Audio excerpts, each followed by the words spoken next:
animes e obras com personagens mágicos especiais, ou então aqueles que são super fortes mesmo, geralmente possuem uma estrutura que se repete. Basicamente, é um feijão com arroz voltado para o assunto da magia. Você nasce especial, ou pertence a uma linhagem escolhida, ou então foi abençoado por algum tipo de poder extraordinário. Mas, e se tudo isso fosse uma mentira? E se a magia não fosse um privilégio, mas apenas um conhecimento? Basicamente, essa é a premissa de Witch Hat Atelier, uma obra que transforma feitiços em arte, magia em ciência e fantasia em algo tão belo que parece ter saído diretamente de um livro ilustrado. E hoje eu quero te mostrar porque essa obra pode ser uma das experiências mais incríveis que os animes já produziram. Antes de falar da história, é preciso entender o que torna esse universo tão especial. Nesse mundo, existem pessoas conhecidas como bruxas ou então bruxos, e aqueles que não são bruxos são chamados de não sabem, um termo colocado pela própria Agot como algo bem arrogante ou ruim. Assim, o ponto mais importante aqui é, para a maioria da população, a magia parece algo impossível, um dom que seria reservado para poucos, algo quase que divino, mas exige um segredo do qual os não sabem.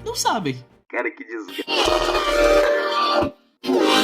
A magia não nasce dentro das pessoas. Todo feitiço surge através de símbolos desenhados à mão, círculos, runas, padrões geométricos e linhas cuidadosamente construídas. Ou seja, nessa obra, desenhar é o equivalente a lançar magia, e essa simples ideia muda tudo completamente, porque a magia deixa de ser um superpoder e se torna conhecimento. Diferente, né? Mas então, saímos um pouco dos conceitos básicos da narrativa e entramos de vez na história. Por sinal, ela é absurdamente incrível. A protagonista da história é a Coco, uma garota comum, sem talentos especiais, sem sangue mágico, sem destino grandioso, mas que possui algo extremamente poderoso: a curiosidade. E só de falar isso aqui, eu já comecei a pensar de uma outra obra aí. Desde pequena, a Coco, ela basicamente sonha em usar magia. O problema é que todos dizem a mesma coisa: você não nasceu uma bruxa, então você não pode usar magia. E por isso, seu sonho parece impossível, até o dia que ela conhece o Satoru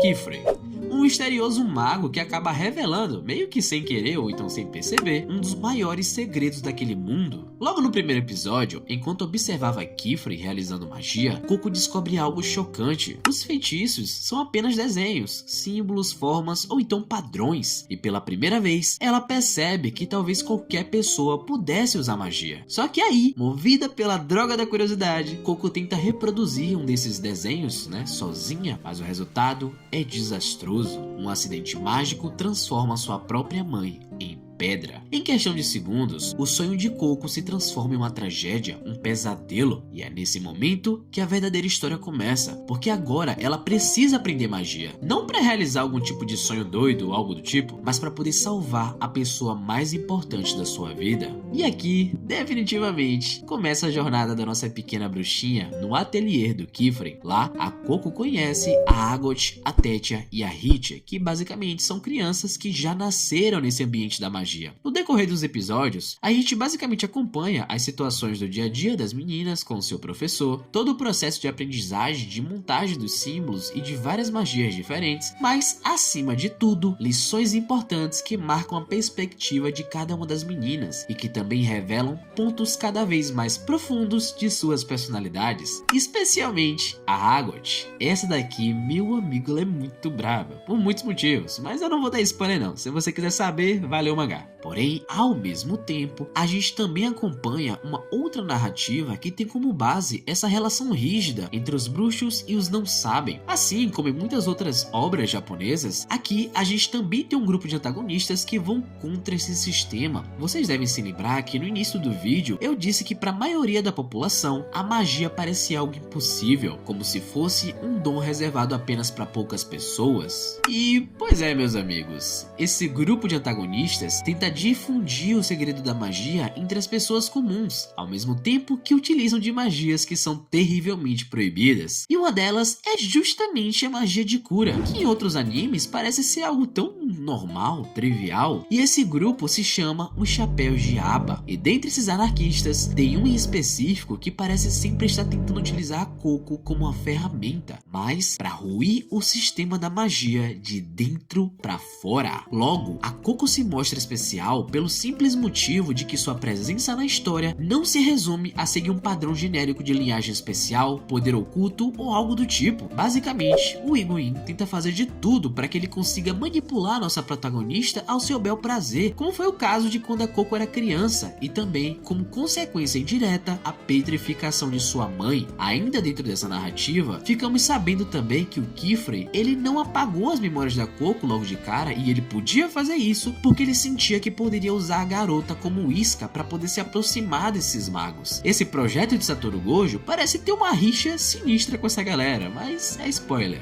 Então, podemos dizer que o que torna o Witch Hat Atelier tão diferente é que a obra não trata a magia como força. Sei lá, como você vê em muitos outros animes por aí, sabe? Ela trata a magia como aprendizado. Coco não vence desafios porque é especial. Ela vence porque observa, porque erra, porque estuda, porque pensa. Cada problema é quase um quebra-cabeça. Cada feitiço exige criatividade. Cada descoberta exige esforço. É uma abordagem extremamente rara dentro da fantasia moderna. Tu não vê outro anime assim não, pai. E talvez seja justamente por isso que a jornada de Coco seja tão inspiradora e única, porque ela representa qualquer pessoa tentando aprender algo que parece impossível. Ok, mas vamos ser sinceros aqui. Chega mais perto, vem cá.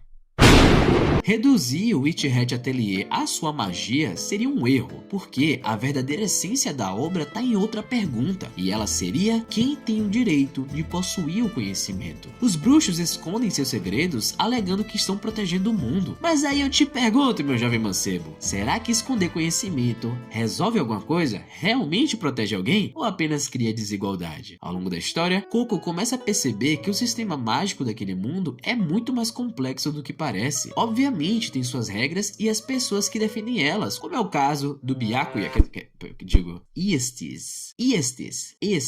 Fala direito, filha da p***! Seus segredos, pessoas dispostas a quebrar todas essas regras, mas também que existe um conflito central: a magia deve ser controlada ou compartilhada? Essa discussão acompanha praticamente toda a narrativa e dá à obra uma profundidade muito maior do que se aparenta à primeira vista. O mangá de Kamoni Shirahama já é considerado por muitos uma das obras visualmente mais bonitas da fantasia moderna. Cada página parece uma ilustração de conto de fadas. Inclusive, o mangá é chamado de Grimório e a capa é muito linda, cara. Cada cenário transmite uma sensação de encantamento. Parece que eu tô vendo Frieren, e a adaptação para anime finalmente tem a oportunidade de transformar toda essa beleza em movimento. Se conseguir capturar a mesma atmosfera do mangá, Witch Hat Atelier pode se tornar uma das experiências visuais mais marcantes dos próximos anos. Inclusive, o autor já revelou que ele acompanha Frieren e Dungeon Mesh, e para ele, a obra dele e essas duas outras seriam o novo Big Three dessa era. A autoestima do cara tá lá nas alturas. Mas no final das contas, essa obra não é uma história sobre magia em si. É uma história sobre aprender, sobre errar, sobre crescer, sobre descobrir que aquilo que parecia impossível talvez estivesse ao alcance de suas mãos o tempo todo. Você só não sabia disso. E talvez seja justamente por isso que a jornada de Coco seja tão especial, porque ela nos lembra de algo muito simples. O verdadeiro milagre nunca foi a magia. O verdadeiro milagre sempre foi a capacidade humana de aprender e se adaptar. Cara, definitivamente, essa é uma das obras mais incríveis que eu já li e assisti. Eu não aguentei esperar os episódios semanais e decidi pro mangá, ou melhor, pro Grimório. Eu tomei spoiler de muita coisa já, mas, assim, de verdade, eu tô amando o nível de detalhes disso aqui, cara. É absurdo. Mas enfim, esse foi o vídeo e eu espero que vocês tenham gostado. Eu vou ficando por aqui e agradeço se vocês ficaram comigo até aqui também. Fiquem bem e até a próxima.